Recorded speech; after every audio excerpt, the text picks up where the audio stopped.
the, oh, you better get that. Thank you for joining us for the book launch of Sho Sho Esquiro Doctrine of Discovery publication that we are so excited about. And my name is Beth Carter. I'm the curator here at the Bill Reed Gallery, and we are very thrilled to have Sho Sho's exhibition here at the gallery from now until June 2022.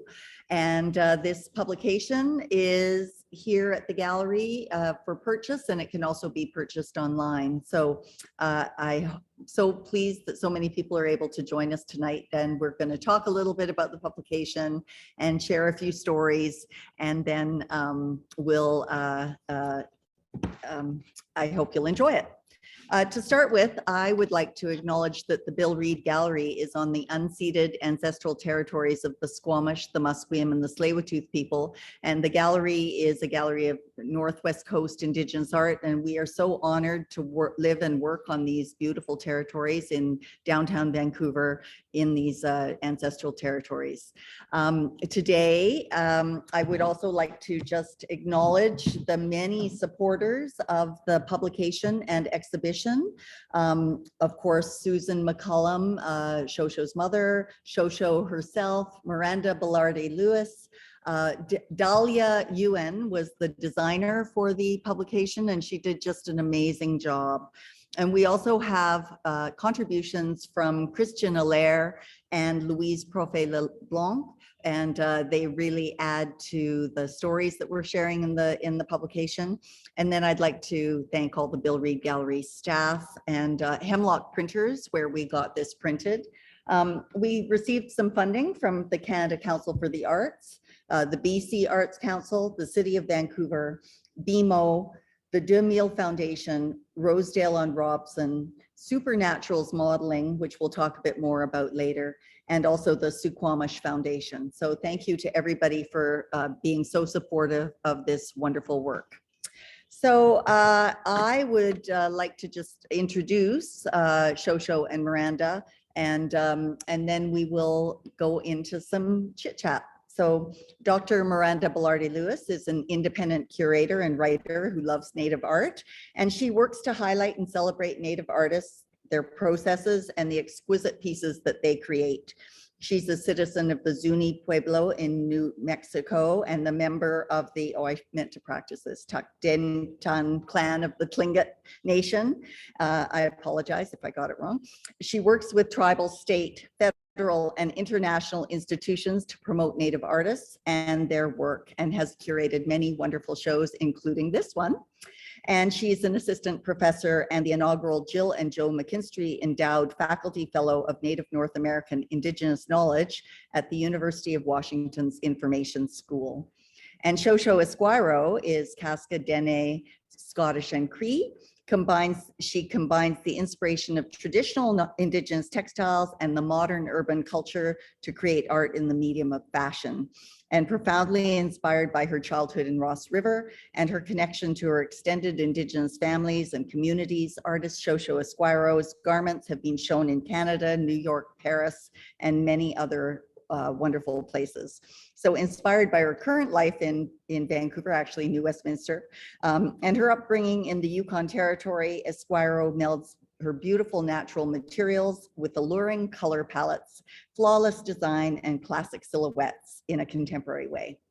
So this exhibition and this publication celebrate Sho Sho's work, and we have some amazing photographs in the book, and we'll get to see, yeah, I'm trying to find a page that will really showcase it. Here's a good example right there.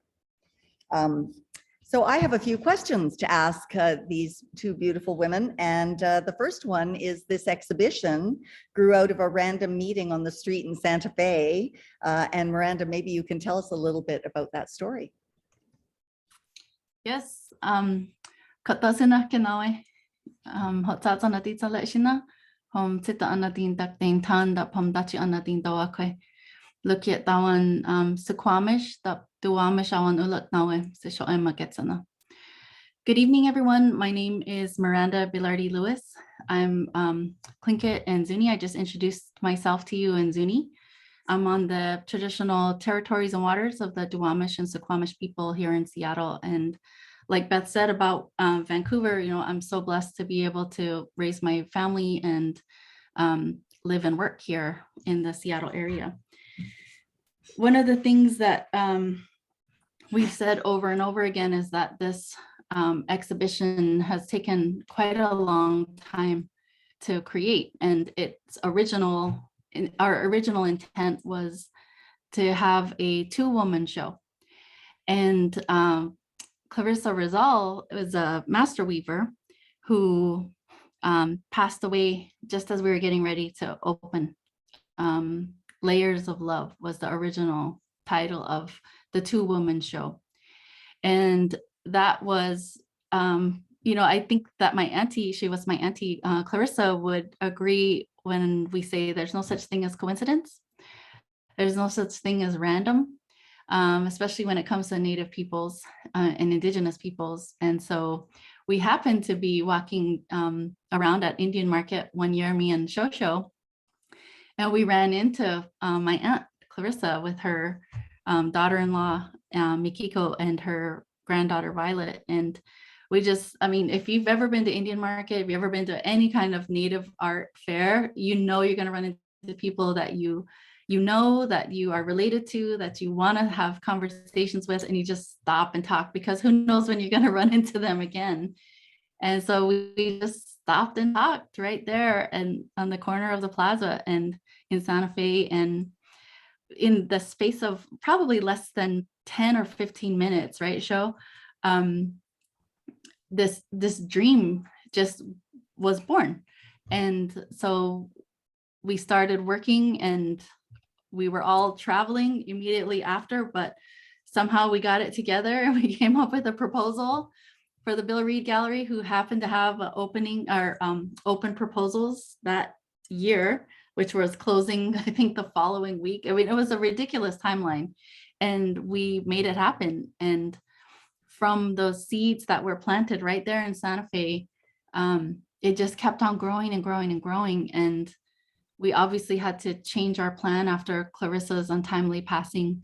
But the spirit of her imagination and her determination to really bring together a strong team, I think, is evident in every aspect of Sho Sho's solo exhibition. And that was part of the start of it, you know, but from here now, with the exhibition in place, with the collaborative partnerships that have been strengthened because of this, and this gorgeous, gorgeous book. I'm so excited to see what happens next, because we just, we never know what we're going to get when we plant with good intentions. And I know that that's what happened in Santa Fe, and this is part of the result. I'm not going to say this is the result, because it's not done yet. And so I'm just so excited to be part of this. So that's our origin story for this exhibition. Did you want to add anything to that, Sho Sho? That was beautiful, and that is how it happened, and it's a beautiful memory.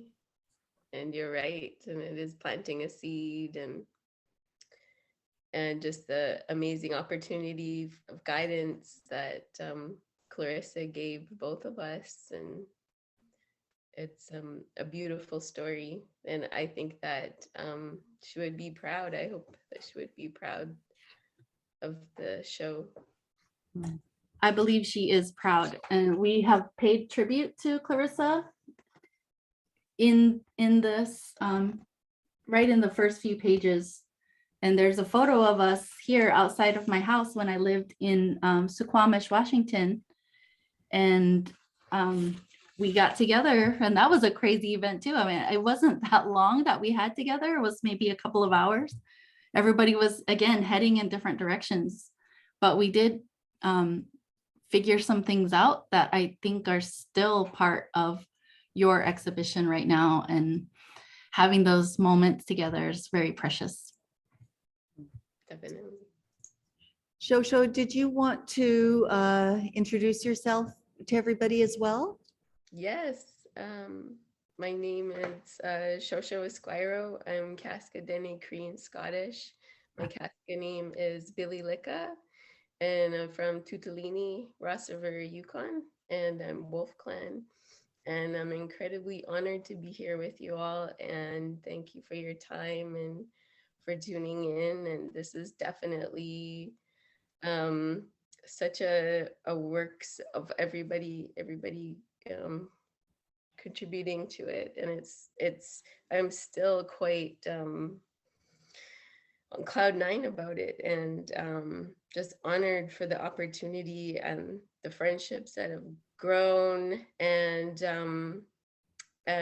it's a culmination of quite a bit of my life's work. And so for me to see it all together in a book is quite incredible for me. So thank you, Sugasunla, for being here with us all today. Great.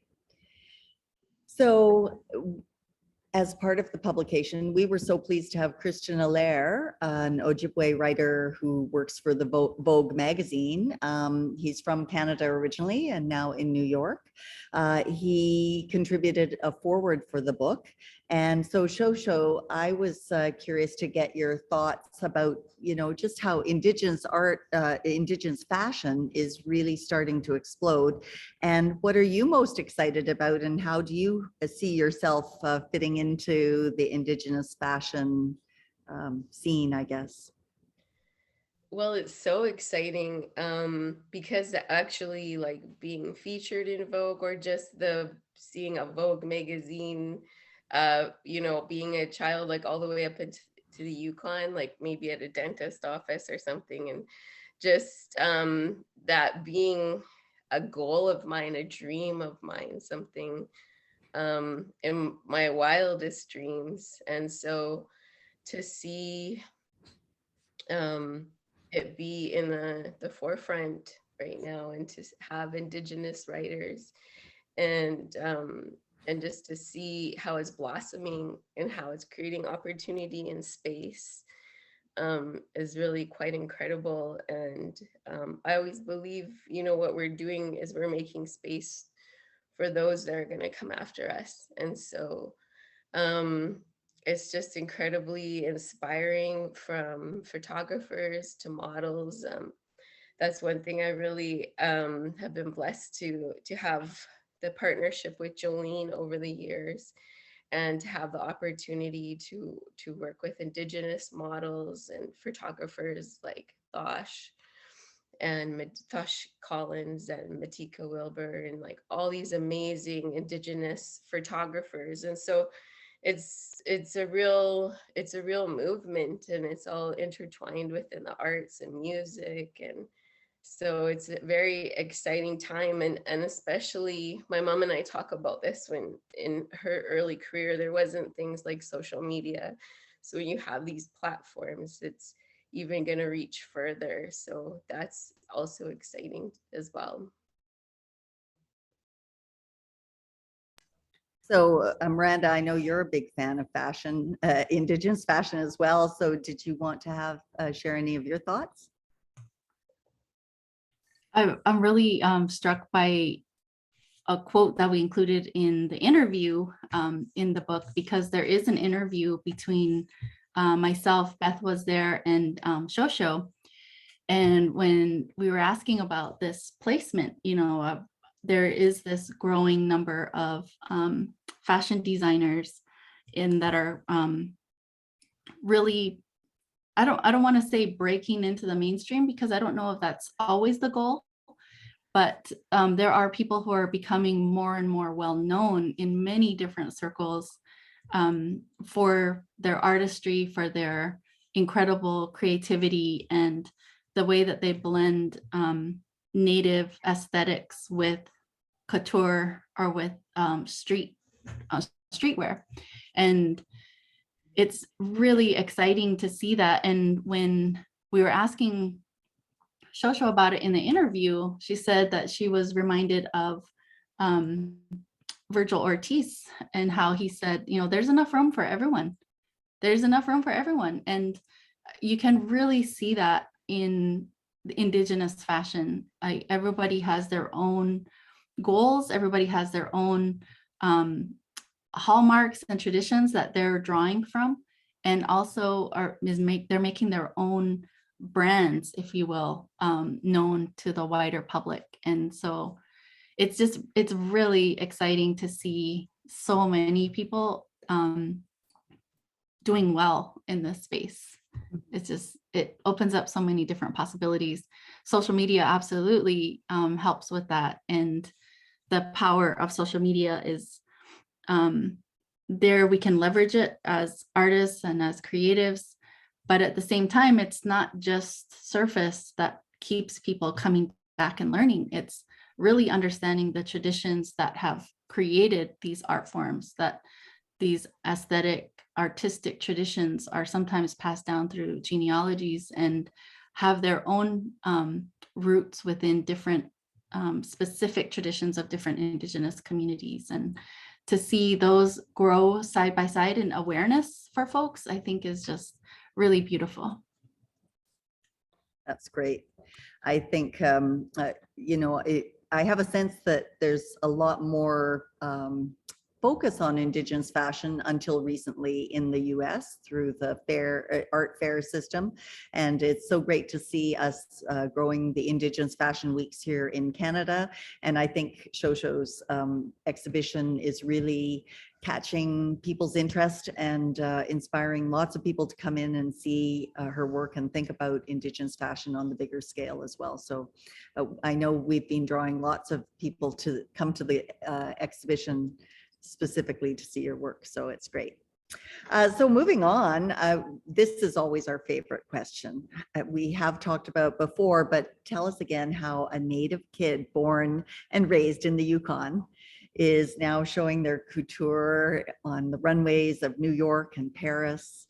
Those of you who know Sho Sho know she's been invited to show her work twice in Paris. So it's quite the honor, and just curious if you can give us a little bit of insight into your story.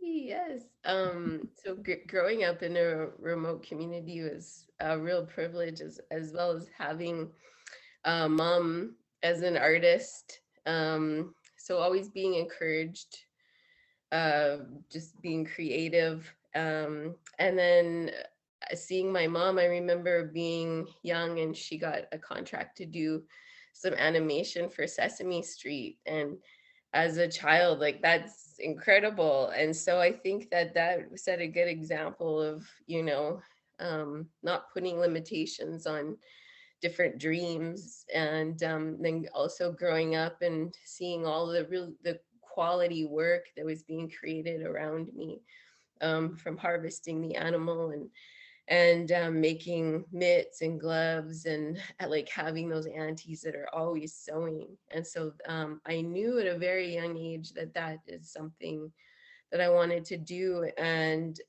having my mom as a professional artist and very established in painting, I really felt like I wanted to have my own art form. And so my mom always would tease me that I was only drawing women in clothing as a young girl. And so she was wondering, doesn't she draw anything else?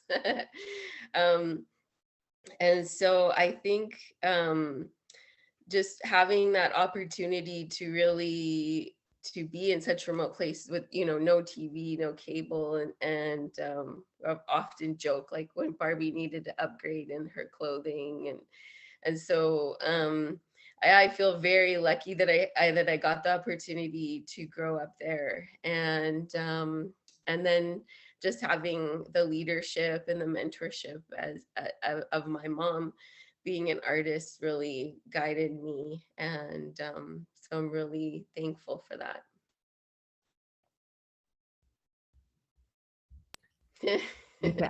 Anything to add, Miranda, or that cover it, do you think?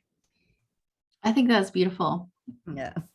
And I grew up in a very rural community, but not in the Yukon. It's much warmer where I grew up. So, I mean, so much respect to everybody up north, because it takes a hardy people to thrive there. And, you know, your ancestors have obviously been doing that for thousands of years, and it shows. Special how you pull things, so many things together. So the exhibition and the publication is called Sho Sho Esquiro Doctrine of Discovery.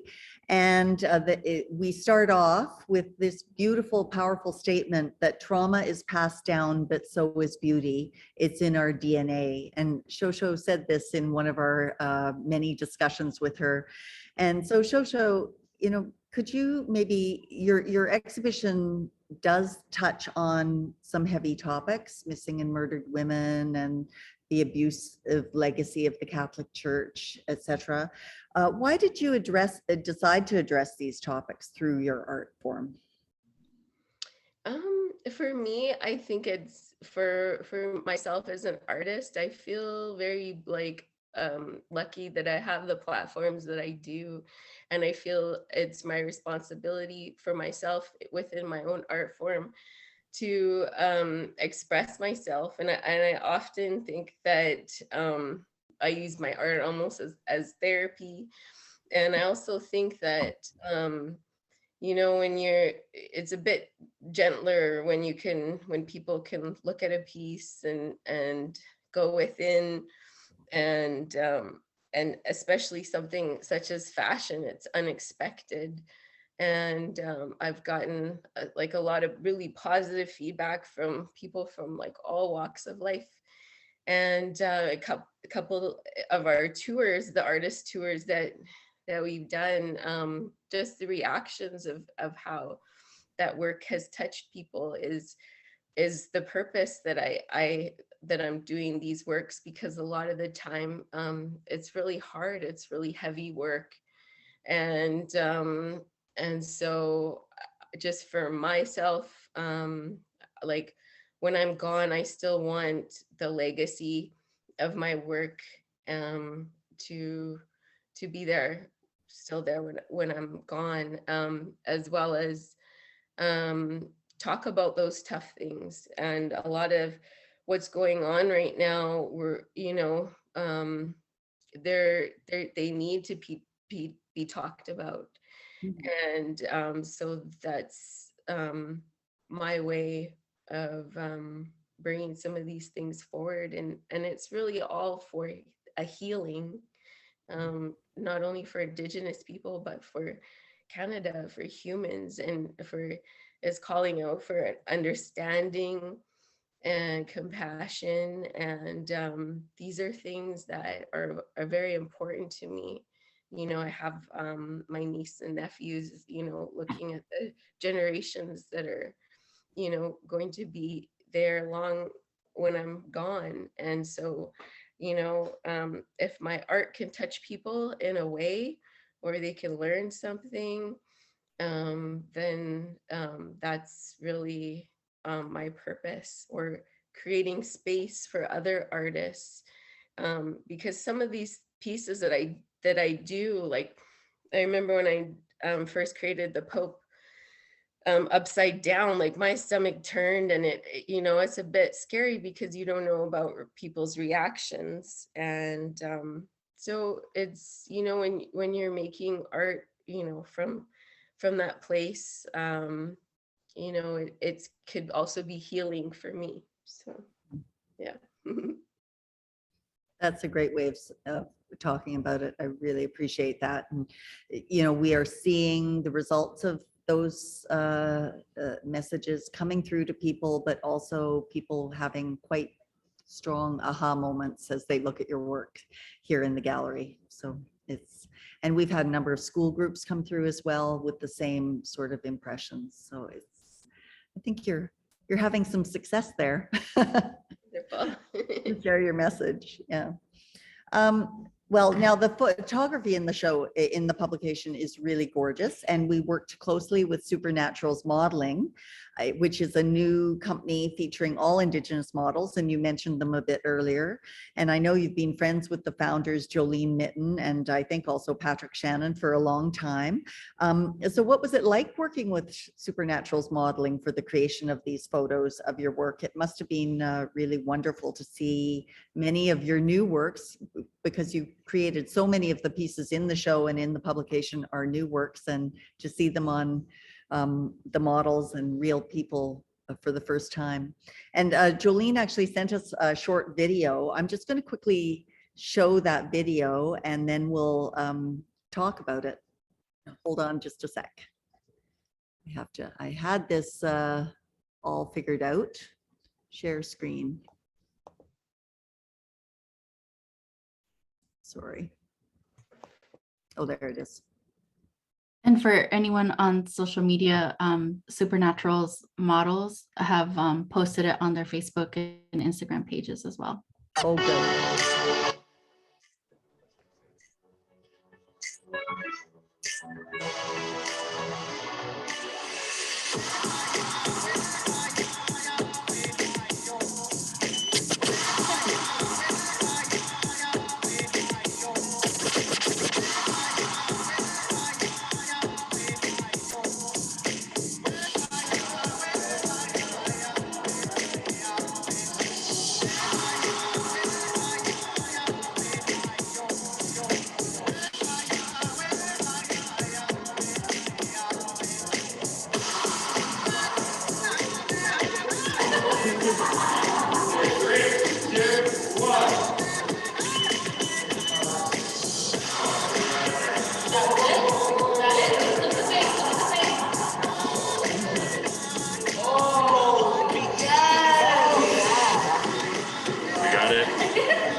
Oh yeah, we got a lot of that. Oh, that's it. That one. Ooh, wow. Yeah. Oh, you wrecked it out. Shall we try that mirror shot and then call it in? Yeah, we got the dress right here too, so we don't have to. Perfect. Okay, let's move on this one. Explain a little bit about the sounds. There's many different ways that you can produce this noise. Some of it is So that's quite a lot of fun. To see the behind the scenes shot, and it was a fun day, and you can see we're very high tech with our wind machines. Anyway, sorry, we decided to show that first. Show how did it feel working with Supernatural models and seeing your clothes on those amazing models? Oh, it was incredible because I'm here alone most of the time creating, and it's just on a mannequin or a bust. And so seeing the clothing actually come to life, and a lot of people are surprised that my clothing can be worn. And so just to see those pieces on the models, and I've worked with Jolene for so many years, and so we worked so well together, and she always has like an amazing team with her, and that was the first time that I met Patrick, and so it was incredible to have the opportunity to work with him, and just to have, you know, when you have different visions maybe, and then you see it all kind of come together in a fluid way, was incredible. And a lot of the models I have worked with over the years, and so, you know, we've established a relationship and a friendship, and so to be able to have the opportunity to do the fashion show at the Museum of Anthropology was also incredible. That's such a beautiful backdrop, and just to be amongst all of the totem poles at the time, they were moving things around, so we were able to see a lot of them were like in the back, and so there's a real energy in that museum, and even surrounding with the longhouse outside. And so just the opportunity to shoot there and to again work with my great friend Jolene, and the hair and makeup, and it was I couldn't think of a better place to shoot for this book. So that's incredible, and the photos are amazing, I feel. There's a couple of photos for people to see. They turned out just beautifully. So we're very happy to have the works preserved in such a way. So Hey, Beth, yes, can I just say that I was one of the hardest things about doing all of this during a pandemic was that I wasn't able to just pop up to Vancouver whenever I wanted to. And missing out on that photo shoot was really sad for me.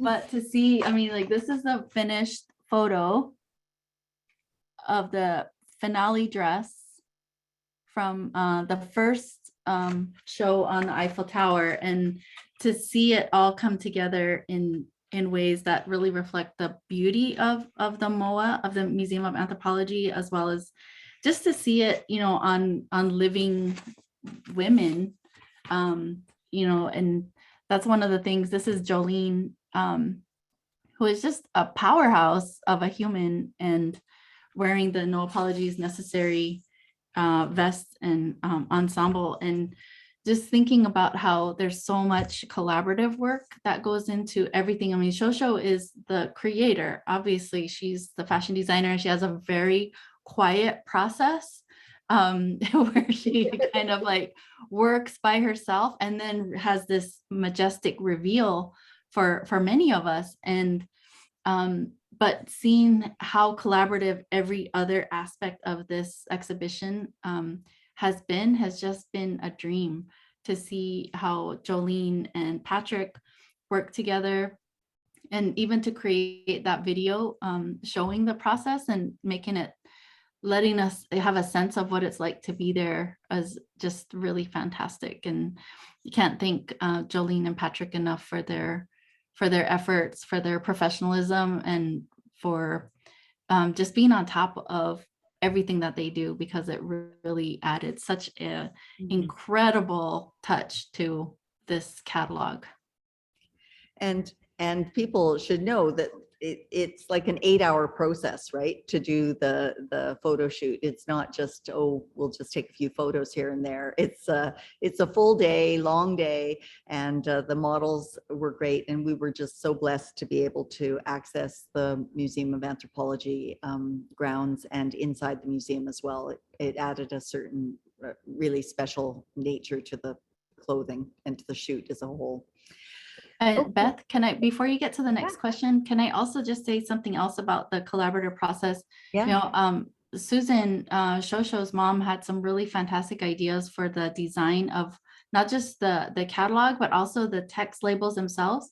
So for those of you that are able to see it in the gallery, we've all had our hands in different aspects, but the person behind the scenes, and Dahlia, I'm going to put you on the spot here, is Dahlia Yuen. And Dahlia, I worked with a few graphic designers, not that many, but you have raised the bar so high, because you were just able to take what we were saying, and sometimes it was like scribbles on a napkin and we're showing the screen, do it like this, and you did it, and you made magic happen, and it's just gorgeous, gorgeous work. So thank you so much. Oh, thank you so much. Dahlia, there's Dahlia. Putting her on the spot. It was lovely to work with you all, and I loved hearing all the feedback, and it's just such amazing work. And I just felt really excited every time I was opening a new file and seeing all the detail that Sho Sho you've been putting into all these works. It's just really gorgeous, and it was just a pleasure working on it. Thanks. Sorry to put you on the spot.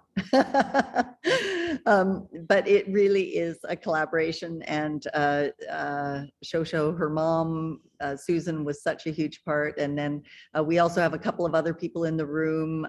Eva helped us with the installation at the last minute, and with the whole gallery staff. And we have a great guy named Rory Guylanders who comes in and helps us with the install, and he's just so calm and makes it all work. Thank you to everybody for all their hard work on the exhibition and the publication. So we want to keep moving on. I should say, and I see some people are doing it, but really, honestly, please don't hesitate to put some questions or comments into the chat function. We'll have a bit of time at the end to answer a few more questions.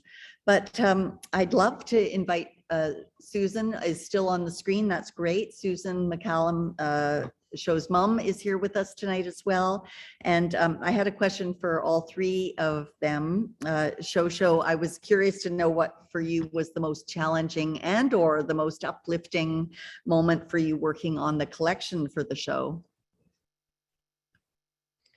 Ooh, I think the most challenging piece was the Kill the Indian, Save the Man. No, it was very emotional for me. And then I think that just the uplifting part is just the reaction that I've gotten just from people that I don't know that have gone to the show, and just people that have been touched by it has really lasted with me, and something that I'll always cherish. And I know that Sho Sho, you put hundreds of hours into every single piece, and you put your heart and soul into it as you're working on it, and it shows in the Sho Sho show. So Miranda, how about you? What was your most challenging and or uplifting moment? The most challenging moment was when Sho Sho said we couldn't name it the Sho Sho Show. Even though it's got a place somewhere. Someday. Planting that seed, Sho Sho. For me, the most challenging part was the catalog. And Beth, thank you for dragging me along, because it wouldn't have happened the way it is right now if it wasn't for your perseverance and your tenacity. And so thank you for literally dragging me along, because my brain was so tired from cutting down the words. I think that's also like a big challenge for me. I'm an academic and we like lots of words. And so putting it into a space that was small enough and digestible enough for folks of all education levels, all backgrounds, to come into the gallery and to be able to hear Sho Sho's message, that's an exercise in conciseness that I hope more curators use, because when you give yourself that 100 words, okay, we're going to describe Kill the Indian, Save the Man in 100 words. Oh my gosh, it's so hard to make it readable, to make it engaging. And then after I was done with that, when we were done with the labels and the show was up, my brain just said, okay, bye-bye. And getting to the catalog and writing for this was a big struggle for me, because I felt like I had exhausted my brain power, or I was using it in other ways, because by then I was teaching. And I'm so glad that both of you said, no, you can do this. You can do it. You can do it. Take a day off and then you can do it, and just having us together to work together was so helpful, and a really rewarding experience that has now resulted in this gorgeous book. I can't get over how beautiful this is, Sho Sho. Congratulations. Well, and it was our desire to get the book out in time before the holiday season, so there can be lots going under Christmas trees if you do that, and get lots of gifting for the end of the year. So it was a push for all of us, but I think it was well worth it. And we were so close, really. It was just that extra little nudge over the final finish line. Now, Susan, I really wanted to ask you, because I know how proud you are. You must be so proud of your daughter for all of her hard work and amazing work. What's your favorite part of the show and book? And everybody, I'd like to introduce you to Susan, who is Sho Sho's. Hi. Oh, my Sho's nephews just came home. So that was little Kian that waved. My favorite part, like, it's like a life's dream. It's for Sho to take her art and like represent Indigenous people and our beloved Yukon and share it like with the world, and just like, I'll probably start to cry actually. It's just so moving to me. I'm very proud of her. Yeah. Well, that shines through, and we know that you were a huge part of both the show and the publication, both behind the scenes and physically helping us do the final install as well. So we can't thank you enough for everything you've done for it. And oh, thank you. It's been a real pleasure. Like I've always told Sho, and that's how I handle my own business too.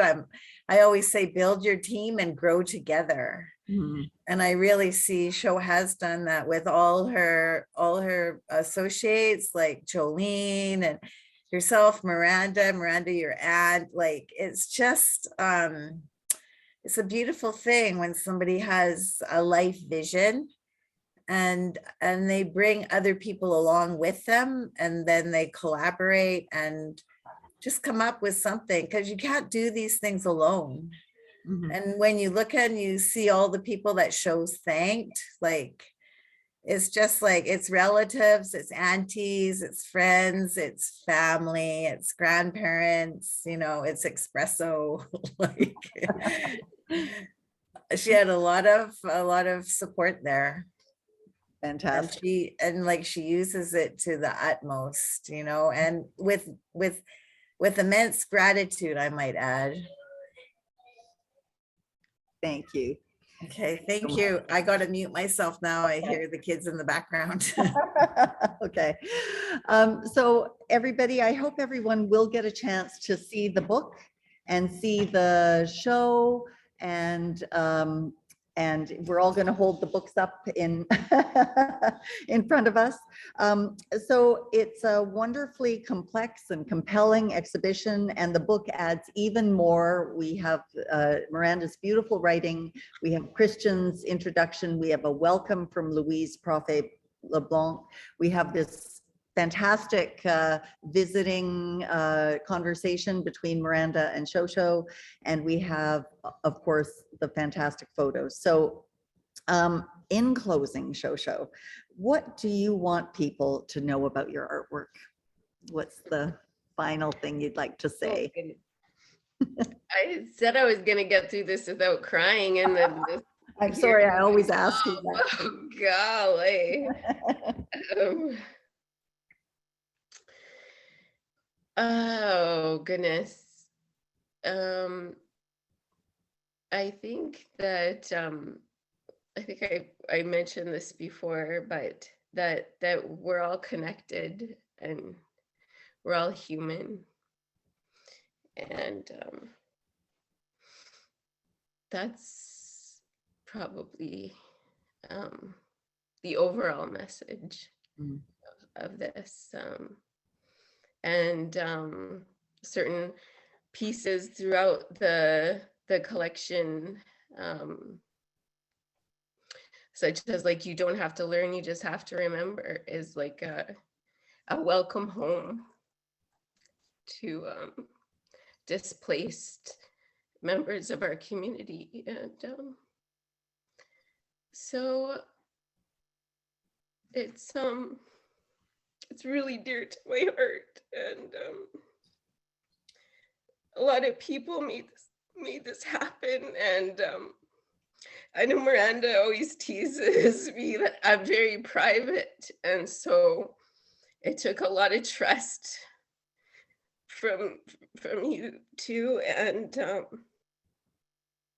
I appreciate it so much. And as I said, it's been a healing process for me as well.